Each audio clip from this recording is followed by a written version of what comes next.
Queria que você abrisse sua Bíblia comigo em Ezequiel, capítulo 22, versículo 30 e 31. Ezequiel, capítulo 22, de 30 a 31.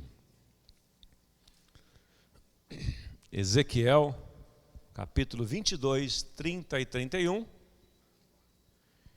E logo em seguida pode abrir também em Tiago, capítulo 5, versículos 16 e 17. Já abre os dois, que é nos dois que nós vamos trabalhar nesta manhã, com o tema: por que orar a um Deus onisciente? Por que orar a um Deus onisciente? Você sabe que a palavra onisciente significa aquele que conhece todas as coisas, do passado, do presente e do futuro, que tem conhecimento pleno e absoluto, infinito de todas as coisas. É isso que significa onisciente. Então a grande questão que surge muitas vezes é: por que eu vou orar para um Deus que sabe tudo? Você sabe que muitas pessoas às vezes entram nesta dinâmica de vida. Deus já sabe, por que eu vou orar? Deus é soberano, não vou nem orar. Aliás, tem muitas pessoas que não oram.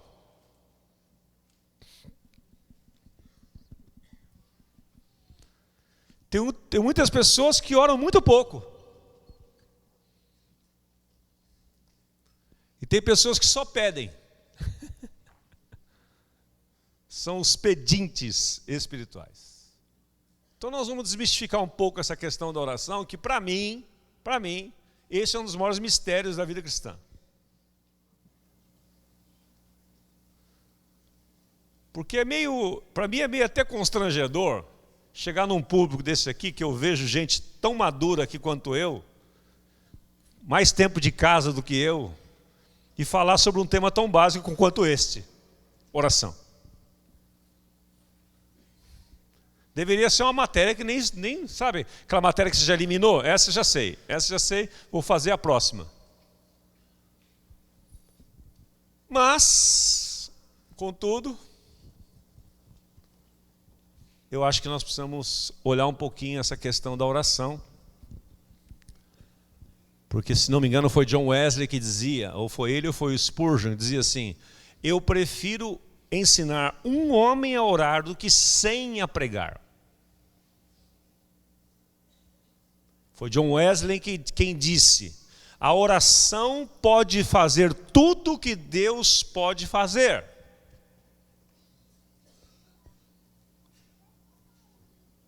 Também John Wesley disse: tudo quanto Deus faz neste mundo, Ele o faz em resposta às nossas orações. Ora, se Deus é onisciente, se Deus é onipotente, se Deus é onipresente, por que precisamos orar? Não parece um paradoxo? Por que precisamos orar?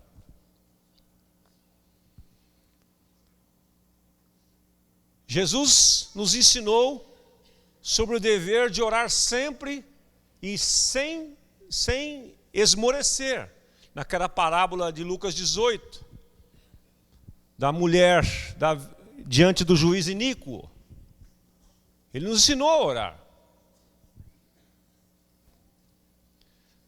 Aliás, quando os discípulos tentaram expulsar um demônio, ou praticar uma ação, e não tiveram êxito, Lucas 11, eles correram logo para Jesus e disseram assim, em outras palavras, eu estou parafraseando aqui, um falou para o outro: deve ter um segredo na vida desse homem, porque ele fala, as coisas acontecem, ele age e o Pai confirma e Deus confirma, e conosco não está acontecendo isso, e nós estamos andando com ele. O que será que está faltando?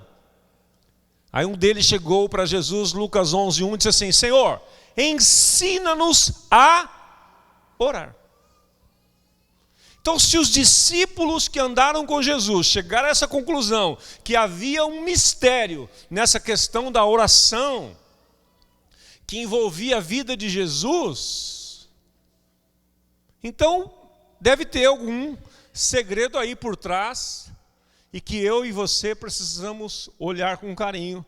E isso tem ardido no meu coração esses dias, e eu queria lançar, não respostas para você, mas eu quero lançar sal, colocar sal na sua boca para você ficar sedento mesmo e ir atrás desse assunto e ter experiências com Deus de forma profunda. Ezequiel capítulo 22, versículo 30 e 31, a palavra de Deus diz assim: procurei entre eles um homem. Quantas pessoas Deus procurou? Vamos aqui. Procurei dentre eles um homem. Ou seja, Deus não precisa de uma grande massa para fazer as coisas. Aliás, os grandes movimentos deste mundo, nós vamos ver mais para frente aqui, começaram com uma pessoa só. Procurei dentre eles um homem que erguesse o muro, que se pusesse na brecha diante de mim em favor desta terra, para que eu não a destruísse, mas não encontrei nenhum. Por isso derramarei a minha ira sobre eles e os consumirei com o meu grande furor. Sofrerão as consequências de tudo o que fizeram. Palavra do Senhor. Espírito Santo de Deus, toma essa escritura nas tuas mãos nesta manhã e fala ao nosso coração. Fala ao coração daquele que tem pouco tempo de vida cristã, daquele que tem muito tempo, daquele que está aqui pela primeira vez, daquele que está aqui pela enésima vez.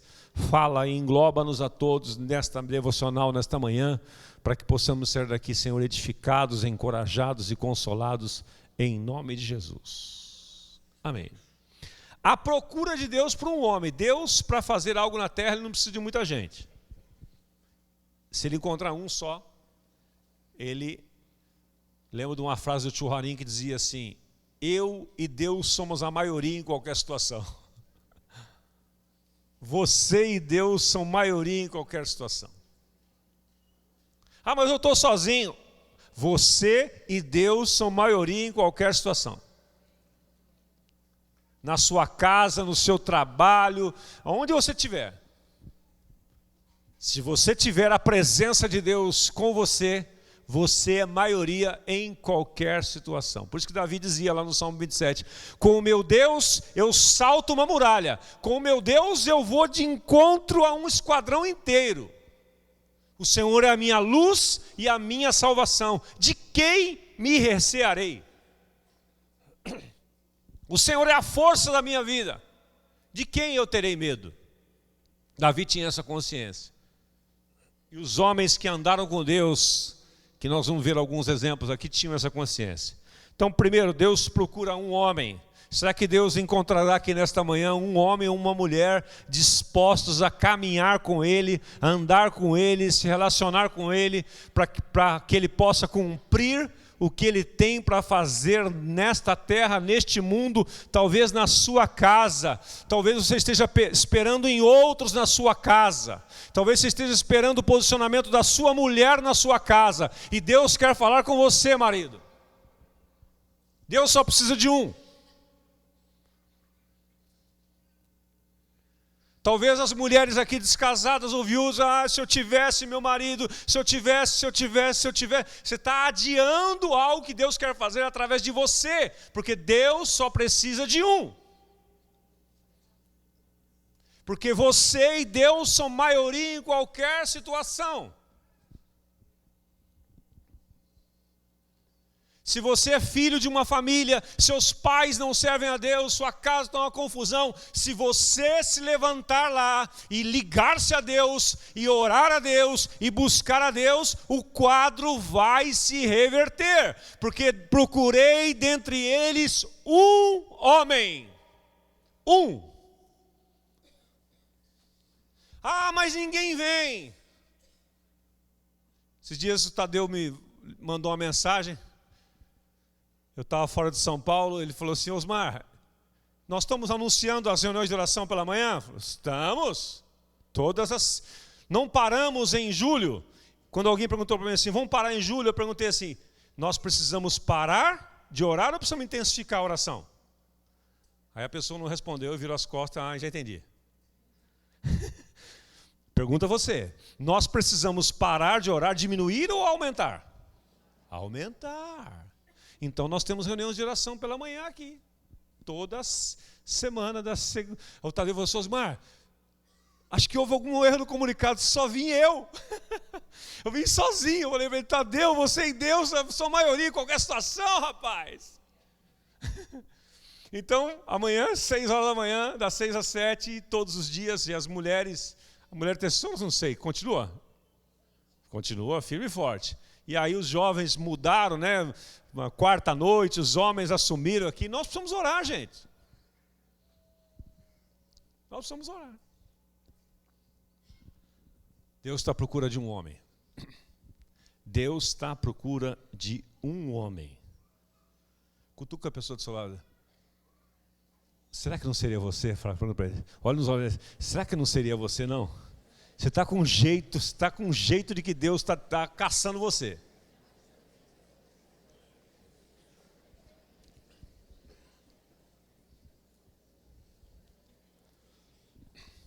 Tiago 5,16 agora, vamos lá.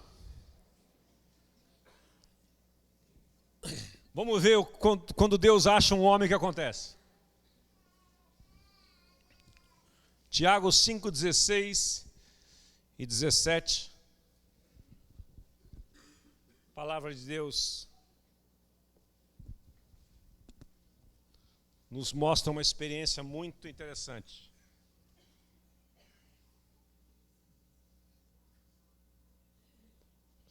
Suporte de paletó ficou bom aqui. Deu aquela lustrada ali, né? Para pegar um som da guitarra. Passar para ele. Tiago 5,16, vamos lá? Portanto, confessem seus pecados uns aos outros e façam oração uns pelos outros. No final nós vamos acabar esse encontro aqui com uma reunião de oração em grupo aqui. E o fogo vai cair. Aleluia. Os pentecostais digam aleluia. Quem não é pentecostal é porque não é cristão, porque a igreja nasceu no Pentecoste, mas isso é outra história. Confesse os seus pecados uns aos outros. Façam oração uns pelos outros, para que vocês sejam curados. Você pode ler junto essa expressão agora na sequência aí? A oração de 10.000 pessoas. Não é 10.000 pessoas, né? Está na tela ali, vamos ler juntos ali? Então, na tela ali, ó. No final lá, a oração de um justo. O que é a oração de um justo? É capaz. Ela é o quê? Ela é poderosa e eficaz. Na versão da Nova Tradução da Linguagem de hoje diz assim: a oração de uma pessoa obediente a Deus tem muito poder. A oração de um justo. Quem é o justo? É aquele que obedece a Deus. Quem não obedece a Deus não é justo. Porque é impossível que um justo desobedeça a Deus. Portanto, se a pessoa é justa, foi justificado pela fé em Cristo Jesus, ela é uma pessoa obediente a Deus. E uma pessoa obediente a Deus, a sua oração é poderosa e eficaz. Você sabia que Jesus, o segredo de Jesus ter 100% das suas orações respondidas foi porque ele era obediente e justo? Tudo o que ele pediu, o Pai fez, com uma única exceção. Quando foi por você. Quando foi para salvar você. Ele até pediu. Lá no Getsemane ele pediu: se possível, passe de mim esse cálice. A dor era tanto, o sofrimento era tanto por você e por mim, por isso que nós precisamos valorizar muito a obra do Calvário, que foi a única oração que o Pai, por causa do seu pecado, do meu pecado, o Pai virou as costas para ele naquele momento. Mas o restante, todas as orações foram respondidas. Porque ele era um justo. E o modelo que nós temos que imitar não é nem Elias, é Jesus. E ele está dentro de nós. E é maravilhoso quando você olha as páginas do Novo Testamento. Eu estou relendo o livro de João essa semana, estou maravilhado com o que eu estou vendo com a vida de Jesus. Como ele era sensível, obediente ao Pai.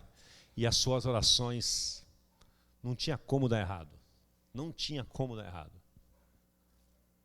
Elias era um homem obediente a Deus. O profeta Elias era um ser humano como nós. Era um ser humano como nós. Continua o verso 17. Elias era um homem humano como nós. Ele orou fervorosamente para que não chovesse. De que forma ele orou? Fervorosamente. Ele não fez aquela oração, Senhor, que não chova aí. Não. Ele orou fervorosamente. Fervorosamente significa com muita intensidade. E para mim aqui não é a questão de muitas palavras, mas é muito coração. É intensidade de coração, de alma, de espírito, é intensidade, é integralidade. Ele orou fervorosamente para que não chovesse. E não choveu sobre a terra durante 3 anos e meio. Depois orou outra vez, e então choveu, e a terra deu a sua colheita. Primeiro texto, procurei dentre eles um homem que se colocasse na brecha entre mim e este povo, para que não destruísse, a ninguém achei. Aqui, neste exato momento, na história, Deus ligando uma coisa com a outra, eu quero mostrar para você que quando Deus encontra um homem, ele pode fazer muitas coisas, ele pode interferir na história. Na história.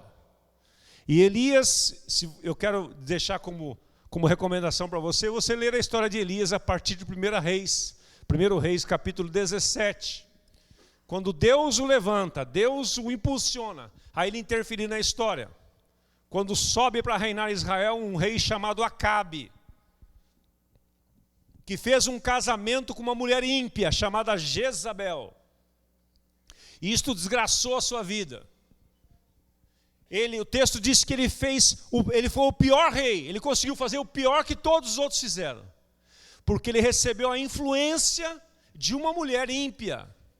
E ele desprezou a Deus, o Deus de Israel, e começou a cultuar Baal, porque a mulher dele era cultuadora de Baal.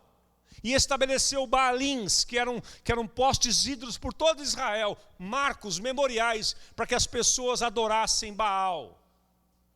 Deus, não suportando aquilo, procurou dentre eles um homem que se pusesse entre ele, achou Elias. E no momento que Deus acha Elias, esse Deus amoroso, que também é vingador e irado, porque nós não podemos tirar o pé nesse negócio, esse negócio de achar que Deus é bonzinho, que no final vai dar tudo certo, é um equívoco. O nosso Deus, diz até Hebreus no Novo Testamento, que é um fogo consumidor.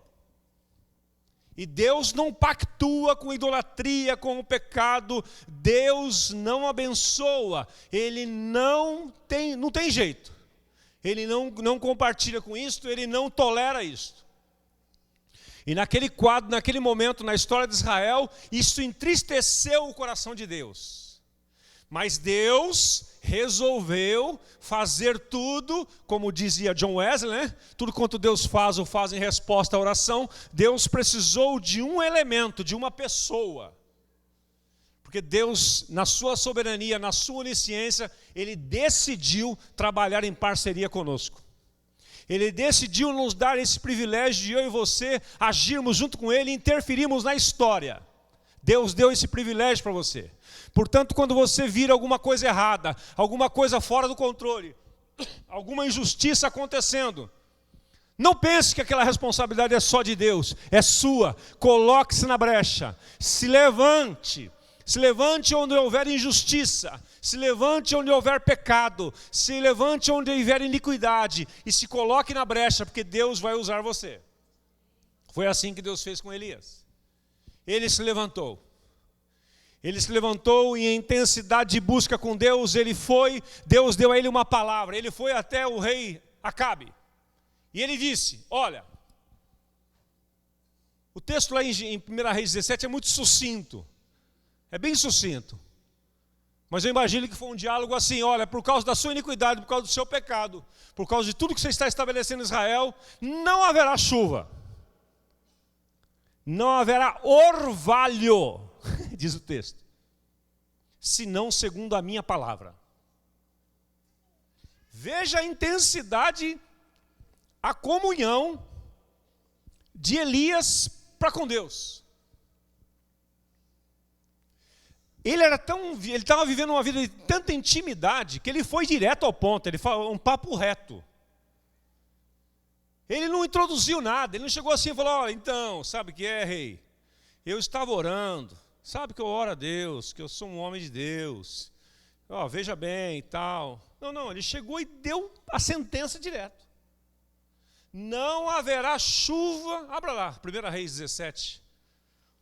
1 Reis 17. Está aí para trás de Ezequiel aí, né? 1 Reis 17.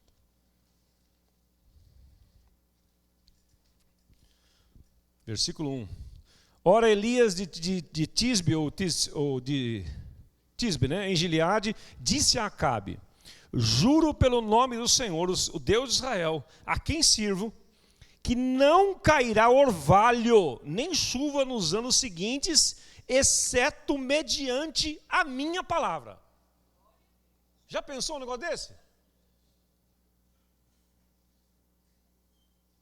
Você reparou que ele não fala assim, olha, assim diz o Senhor. Ele nem introduziu, Pascoal, nem introduziu o negócio. Ele tinha tanta convicção, tanta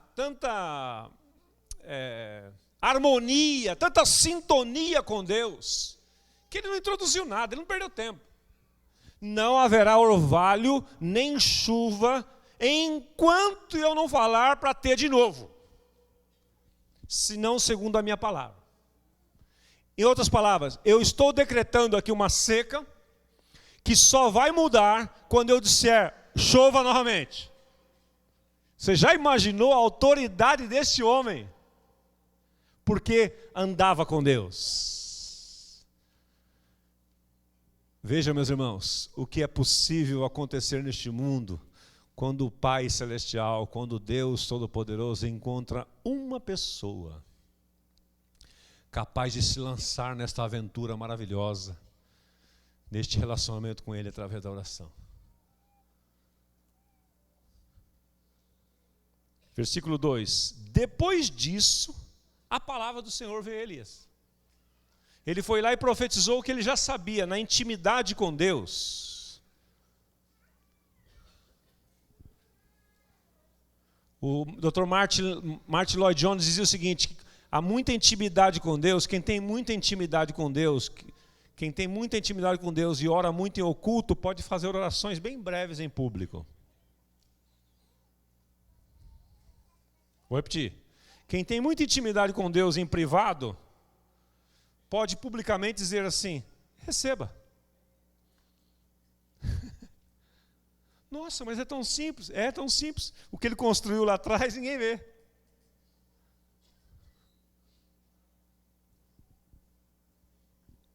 Então Elias profetizou, aí Deus vem e diz assim, a palavra do Senhor veio a Elias, saia daqui, vá para o leste, esconda-se perto do riacho de Querite, a leste do Jordão. Deus deu endereço para ele todinho, não vai haver chuva, não vai haver, tem muitas lições aqui, né? Não vai haver nem orvalho aqui, mas eu preciso preservar você, que você é meu profeta. Então, em meio a este caos que vai acontecer aí, porque você profetizou, eu vou proteger você. Deus protege os seus profetas. Deus protege aqueles que andam com Ele. Não importa a seca, não importa o deserto, não importa a estiagem que possa haver, se você andar com Deus, Deus vai levar para você onde tem um riacho. E vai trazer alimento para você. Olha só o que ele fez com Elias. Saia daqui, vá para o leste, não é para o oeste, nem para o norte, nem para o sul. Vá para o leste, esconda-se perto do riacho de Querite, a leste do Jordão. É o Google Maps, né? Ó, você está aqui, você vai até ali, não erra o caminho. Google Maps já existia naquela oportunidade. Você beberá do riacho que lá tem. Mas ele precisava comer também, não precisava? Só água não ia dar certo. Eu dei ordens aos corvos para o alimentarem lá. E fez o Senhor, e ele fez o que o Senhor lhe tinha dito. A oração de um homem obediente tem muito poder. Você sabe por que muitas vezes eu e você não experimentamos milagre na nossa vida? Porque a gente não faz aquilo que Deus havia dito para fazer. Vou repetir. Eu e você não experimentamos milagre na nossa vida porque a gente não faz aquilo que Deus mandou fazer. A gente não acha razoável, a gente não acha prudente, a gente acha assim, isso é coisa da minha cabeça. Deus está mandando você fazer e você não faz. Aí você vive na mediocridade da vida. Aí você vive uma vida normalzinha.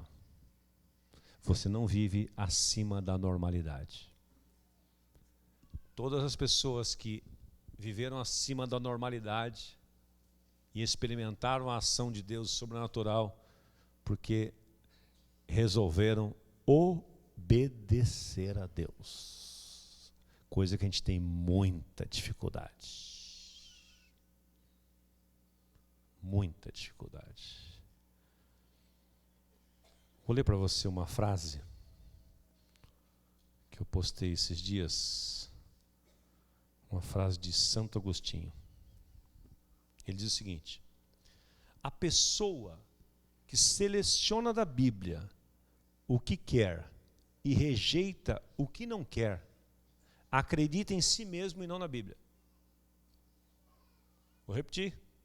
A pessoa que seleciona da Bíblia ou do Evangelho o que quer e rejeita o que não quer, não crê em outra coisa a não ser em si mesmo. E muitas vezes nós estamos crendo em nós mesmos, na nossa capacidade, não em Deus. Porque nós selecionamos. Não, isso aqui eu acho Deus muito radical. Eu não penso assim. Mas a Bíblia não está escrito que é assim? A gente vai selecionando. Não sei se hoje existe, né? Mas no passado, quando minha mãe se converteu, tinha uma famosa caixinha de promessas. Existe ainda? Deve ser virtual hoje, né? Para não gastar papel. Caixinha de promessas. E os crentes lá dos anos 70, 80, né? Ainda só pegava, abria lá de manhã, né, Bi? Abria de manhã, feito horóscopo, orava em nome de Jesus, que saia uma coisa boa para mim hoje. Mas peraí, só tinha promessa, só tinha coisa boa.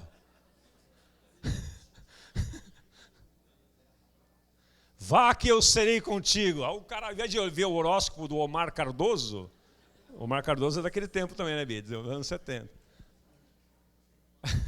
Ele virava o Juan Carlos Ortiz, que bateu nisso aí forte pra caramba uma época, né? Quando eu me converti, eu li aquele livro dele, O Discípulo, ele arregaçava com isso aí. Mas nós queremos só as coisas boas. Nós estamos fazendo uma fé customizada. Uma fé que é adequada ao meu jeito, aos meus gostos. E aquele que seleciona da Bíblia o que quer e rejeita o não quer, ele não acredita na Bíblia, acredita em si mesmo, dizia já Santo Agostinho. Então nós precisamos agir como Elias, se queremos ter os mesmos resultados que um homem que orou a Deus e Deus se moveu para a sua oração, nós precisamos obedecer. E ele obedeceu. Olha aqui. Ele fez o que o Senhor lhe tinha dito. Foi para o riacho de Querite, a leste do Jordão, e ficou lá. Versículo 6, olha que maravilhoso. Os corvos lhe traziam pão e carne de manhã e de tarde, e ele bebia a água do riacho. O corvo alimenta-se de quê? De alpiste? De carne. Olha só como Deus age. Ele age assim, na vida de um homem que está disposto a andar com Ele, a se relacionar com Ele, a amá-lo intensamente, integralmente, obedecê-lo totalmente. Quando Deus encontrar assim um homem nesta comunidade, uma mulher nesta comunidade, na sua família, lá na sua célula, no seu ministério, onde Deus encontrar, ele pode virar tudo de ponta cabeça. Ele pode fazer uma revolução onde você estiver. Lá na sua empresa. Talvez sua empresa esteja vivendo um momento de crise. Crise. Diminuição de quadro funcionário, diminuição de faturamento. Se você se colocar para orar por esta empresa, Deus pode, por sua causa, abençoar aquele homem e prosperar essa empresa. E você ter o seu emprego preservado e outros serem contratados. Mas nós achamos que não é conosco. É uma loucura isso, gente, é uma loucura. Nós achamos que não tem nada a ver com isso, a empresa não é minha. Patrão é que se vire. Não, senhor, se ela for para o buraco, você vai junto. Isso diz respeito em relação à nossa família. Esse é problema do meu pai. Não é problema do seu pai, não. Dobre os seus joelhos e ore. Não é problema do seu marido, não, é problema seu também. Na igreja, a comunidade não sei o quê, a comunidade não sei o que lá, o G100 não sei aonde. E cadê você? Cadê a sua oração fervorosa? Cadê você pagando o preço? Eu estou esperando. Esperando o quê? Ser mandado? Ser comandado? Nós precisamos obedecer aquilo que Deus mandou nós fazermos. Mas eu não sei se pode evangelizar. Estou esperando aí o segundo semestre, né? Quando todo mundo for, eu vou.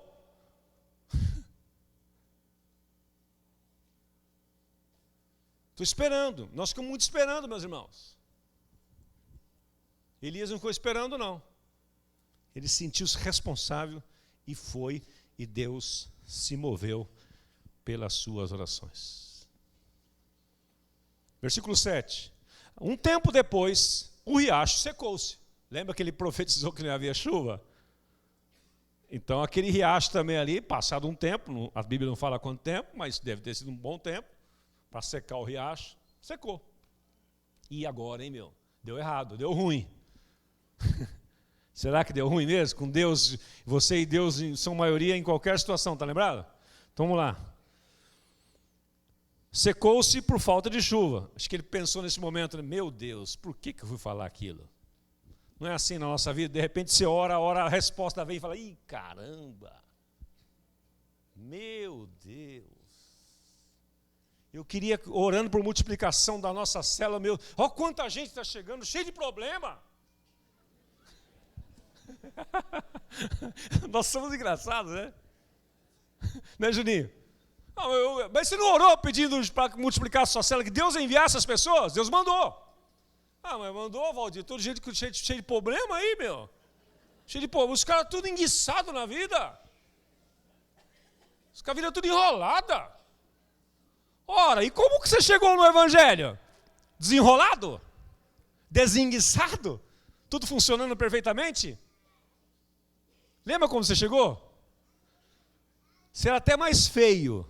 Hoje você está mais bonito. Você está bonitinho, você está um feinho arrumadinho assim. Brincadeira. Você está lindão hoje.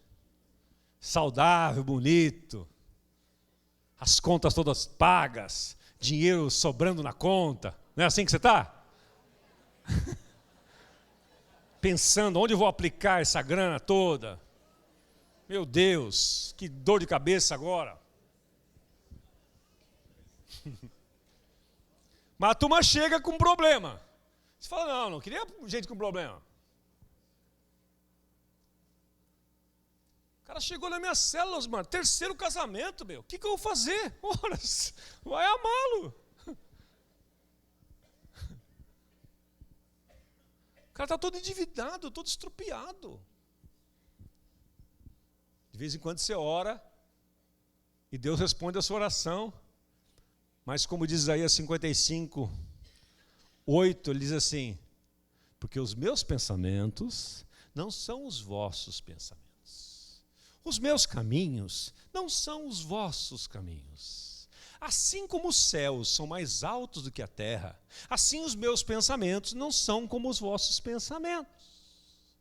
Mas uma coisa é certa, Isaías 55, 11 agora. Assim será, a palavra que sair da minha boca não voltará para mim mesmo vazia, antes fará o que me apraz e prosperará no propósito pelo qual enviei a minha palavra. E em paz saireis, versículo 12, e em paz sereis guiados. Os montes e os outeiros baterão palmas, e as árvores do campo baterão palmas, e os montes solteiros celebrarão. Por quê? Porque quando Deus está no assunto, meu amigo, não dá errado. Pode até aparecer dando errado, mas não vai dar errado. Foi assim que Elias experimentou.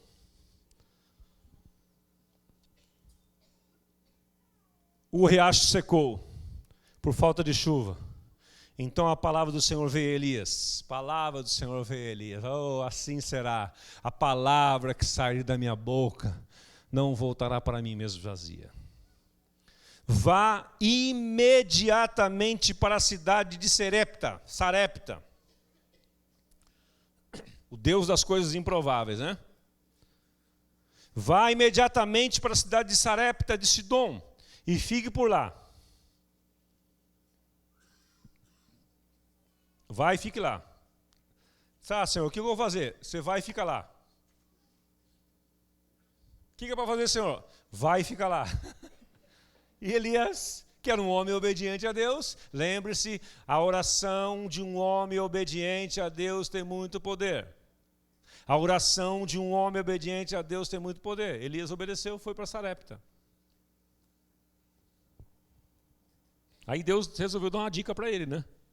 Descortinar um pouquinho mais. Ordenei a uma mulher rica, cheia da grana, bonita, que vai chegar com um carro importado, numa praça, vai descer com uma bolsa Michael Kors, uma X6 branca, ela vai fornecer comida para você. Está escrito isso aí, não? Ah, vocês viram na tela, não, eu estava querendo dar um Pelé em vocês. Vai imediatamente para a cidade de Sarepta e de Sidom, fique por lá. Ordenei a uma viúva. Oh, Jesus, dependendo de uma viúva é coisa dura, hein, gente? Brincadeira com as viúvas. Mas Deus pega a coisa mais improvável, meus irmãos. Abra os olhos. Deus está trazendo coisas improváveis, pessoas improváveis diante de você, situações improváveis diante de você, e você está achando que Deus não está naquilo. Rapaz, Carlos Cristiano, abre os meus olhos, Senhor. Você olha para a pessoa e fala assim, meu, quem é esse cara? Quem é? Meu, que é essa situação? Meu, que cidade é essa? Que empresa é essa? Deus pega situações improváveis. Pessoas improváveis. Circunstâncias improváveis. Para dali realizar algo grandioso que glorifique o nome dele exclusivamente. Porque Isaías 42 diz que Deus não divide a sua glória com ninguém. Vá para Sarepta, vá e fique lá até quando? Até aparecer uma viúva. Meu Deus. Ela vai fornecer comida para você. Verso 10. Olha que frase pequena. E ele foi. Olha que mistério, olha que revelação. Vou parar aqui, vou sacar essa frase desse texto. E ele foi. Você vai quando Deus manda sair? Sincero, eu também tenho muita dificuldade. Aí você não, aí você vê milagres acontecendo na vida de outros, que os caras foram, e você não foi. Nossa, mas por que Deus fez na vida dele? Porque ele foi. Deus mandou ele ir e ele foi.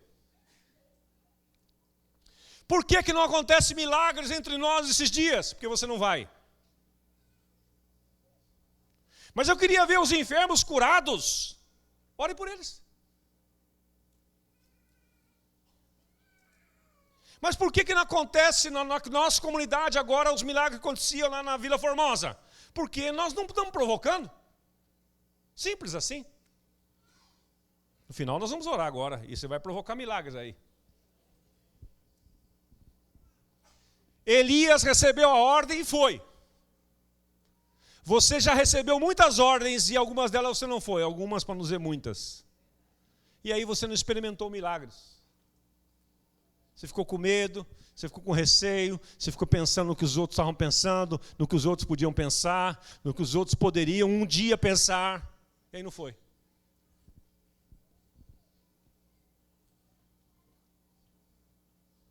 George Miller recebeu de Deus um chamado, algo queimou no seu coração para ele cuidar de órfãos. Ele não era um pregador, ele não era pedagogo, ia fazer uma escola, nada disso. Ele recebeu de Deus um negócio para ele cuidar de órfãos.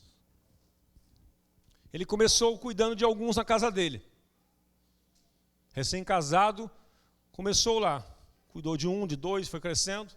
Aí não cabia mais na casa dele, ele recebeu de Deus uma palavra, Salmo 68, que diz assim: Pai de órfãos e juiz de viúvas é Deus no seu lugar santo. Pai dos órfãos, pai dos órfãos. Eu sou o pai dos órfãos. Deus dizendo para ele. Mas eu preciso de alguém para eu cuidar, porque Deus ele não está na terra, ele é espírito, ele precisa de nós. Entre aspas, ele precisa de nós, ele precisa de alguém, ele precisa de um homem.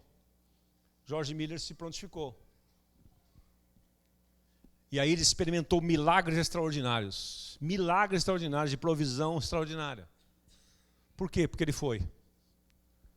Ele obedeceu. Você vai provar milagres quando você for. Você vai provar milagres quando houver necessidades. Porque onde houver necessidade haverá milagres. Onde houver necessidades haverá milagres. Se aparecer uma pessoa enferma na sua célula lá, não fique com medo. Provoque milagres. Chame ela para o meio da célula.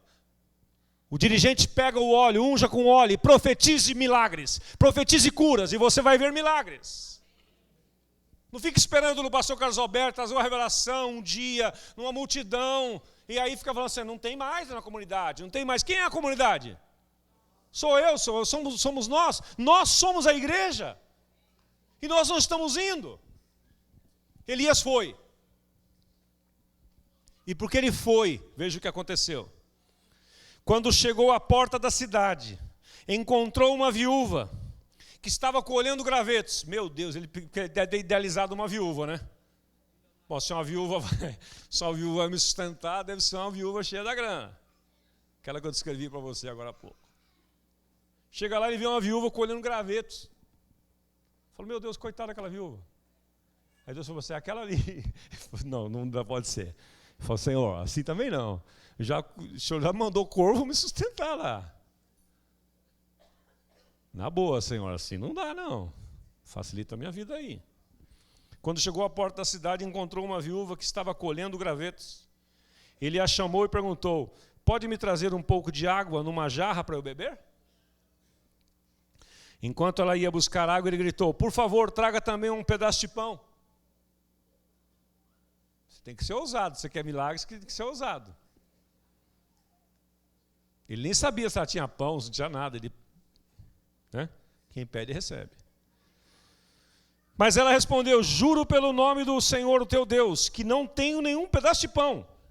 Eu só tenho um punhado de farinha num jarro e um pouco de azeite em uma botija. Estou colhendo 1 ou 2 gravetos para levar para casa, preparar uma refeição para mim e para o meu filho, para que o comamos e depois morramos. Por que ela estava sofrendo tudo isso? Por causa da seca. Ela estava na mesma região. Olha que doideira. Elias, porém, lhe disse: não tenha medo. Vá para casa, faça o que eu disse. Olha a ousadia dele. Faça o que eu disse. Quer dizer, eu preciso de pão e de água. Mas primeiro, olha a ousadia, a ousadura agora, como diria o Felipe Melo, né? Mas primeiro faça um pequeno bolo com o que você tem e traga para mim. Pega tudo que você tem lá, faça o bolo, mas dê primeiro para mim. E depois faça algo para você e para o seu filho. Aí ele abre a boca e profetiza, versículo 14. Pois assim diz o Senhor, o Deus de Israel: a farinha na vasilha não se acabará, diga aleluia, e o azeite na botija não se secará, até o dia em que o Senhor fizer chover sobre a terra, diga aleluia. Pode aplaudir, sim. Na sua vida, o azeite e a farinha não vão acabar. Se você andar com Deus, obedecer a Deus, não vai acabar nunca.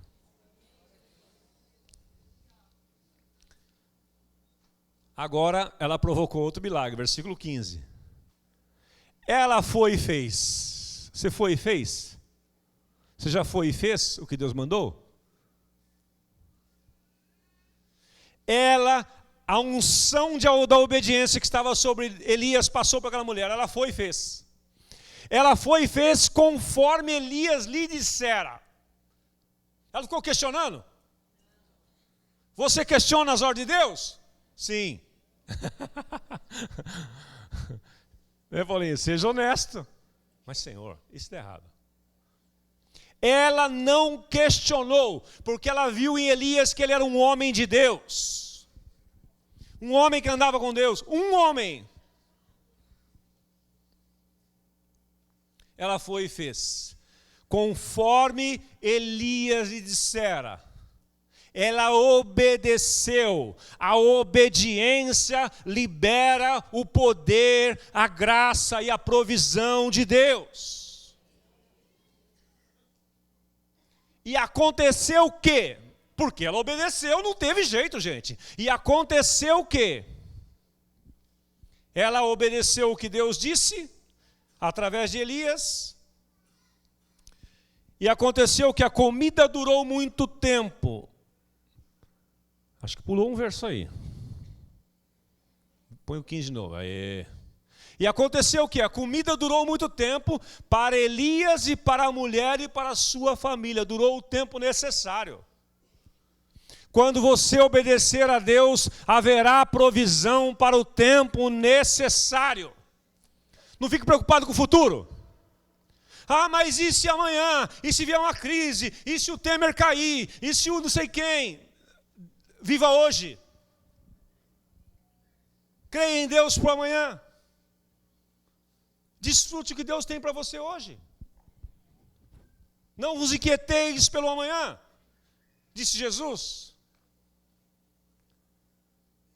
para Elias, durou muito tempo para Elias e para a mulher e para a sua família. Versículo 16. Pois a farinha na vasilha não se acabou, e o azeite na botija não se secou, conforme o quê? A palavra do Senhor proferida por Elias.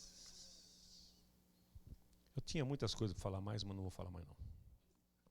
Vamos ficar em pé.